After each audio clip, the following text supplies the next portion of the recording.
Hello and welcome to this casual anime review where today we'll be looking at Cardcaptor Sakura and comparing it to Maniac. Now I'm going to be focusing more on Maniac and why I really did not enjoy the show, and I'll only be using Cardcaptor Sakura as sort of a comparison to Maniac. So, in Maniac, it focuses on a young witch from, wait for it, this is a very creative name for a place in a anime, the Magic Kingdom. Yeah, that's the first flaw with the show that I don't really like. I feel as though they could have spent a little bit more time trying to come up with a more clever name for a Magic Kingdom. So, Nina Sakura is a high school student, and she's in the human world looking for 5 holy stones, which I don't know why they'd be in the human world if they're holy and have magic power, but whatever. And she's looking for these stones because she's on the hunt along with apparently only one other witch from the magical kingdom to become a sort of princess of the Magic Kingdom. I don't know why this is only closed to, open for 2 specific witches, but whatever. I didn't make the show. And, this is where the show kind of takes a turn for the slight worst. It's not a horrible show, it's just, I feel as though they could have focused more on the holy stones and Nina's search for the stones.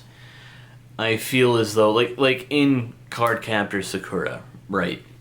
The whole show, from episode 1, you know who she is, you know what she's doing, you know that she's looking for the claw cards, and the whole show just kind of follows her journey looking for the claw cards, and everything else just kind of takes a passenger seat position in the show, but it still works very well.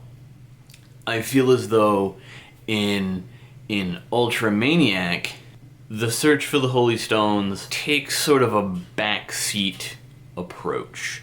And I'm not talking about like the backseat of like a Ford Expedition where it's like the 3rd row but you can still kind of know it's there. I'm talking like the 3rd row of the very back row of a school bus, like the furthest back seat you can, like almost not even in the bus anymore. That's how far back these holy stones take, because I feel as though they hardly mention the holy stones at all in the series throughout the entire show, and it takes a long time for them to explain who Nina Sakura is and what she's doing and why she's doing it. They don't get to explaining anything in the show until episode 4 of the series. And like I said before, in Cardcaptor Sakura, you know exactly who she is, you know exactly what she's doing, and exactly why she's doing it from episode 1. So it's a lot easier to get into Cardcaptor Sakura than it is to get into Maniac. I'm not saying Maniac is a horrible show, because it's not. I'm just saying that they could have done a much better job presenting everything and sort of informing you on who the main characters are, who the main supporting characters are, and exactly why they're doing what they're doing. And it's sort of, you could get lost, you could lose interest very easily after episode 3, and I would not blame anyone if they did. That is how hard the show is to follow. Now, again, it's not a horrible anime, it's just I found it very hard to follow the show, and very confusing at times, because you almost forget that they're looking for holy stones in the show. It doesn't take the approach where she has like a magic wand. They're trying to do like this sort of quirky, sort of futuristic kind of witch thing where she has like a little, almost looks like the first Nintendo DS that they came out with, but it only has one screen. So it's like a little handheld laptop that she has.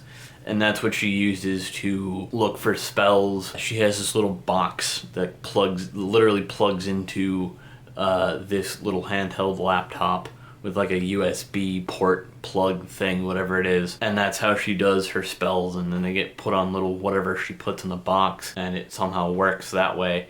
But again, that doesn't get explained until episode 4 of the show. So you're watching the show like, what is going on? You know, from a critical point of view, you don't know what is going on. Like, ever since I started reviewing anime, I kind of had that sort of approach to everything. So, I do find that Cardcaptor Sakura is a far superior magical girl anime, but, you know, and I feel like Ultramaniac could have been so much better had they only planned it out a little bit better. You know what I'm saying? If they put the Holy Stones closer to the front of the bus and focused more on those, and then had everything else come second to that, that would have been better. But they chose to do the Holy Stones take a very distant backseat to everything else in the show, which, not necessarily a bad thing to focus on other stuff, but you know, if you're trying to convey an alternative point or a main point in the show, why would you go and focus on the secondary plot points or the tertiary plot points in the show? Fine, whatever, but, you know, if the main character has a set goal, why would you want to deviate far off of that main point? Like, in Dragon Ball, Goku's looking for the Dragon Balls, but, you know, and everything else sort of happens to him and takes him on other journeys, but he's still looking for the Dragon Ball, so he still has a very clear focus in the show. Looking for the 4-star Dragon Ball and the other Dragon Balls, and just everything else sort of happens by mistake, really. So that was done well. Cardcaptor Sakura was done well. And I feel like Ultramaniac could have been a better anime had they done that from the gate. So that's going to be it for this little rant. I hope you guys enjoyed. Please subscribe if you made it this far in the video, and I'll see you guys hopefully next time. Peace.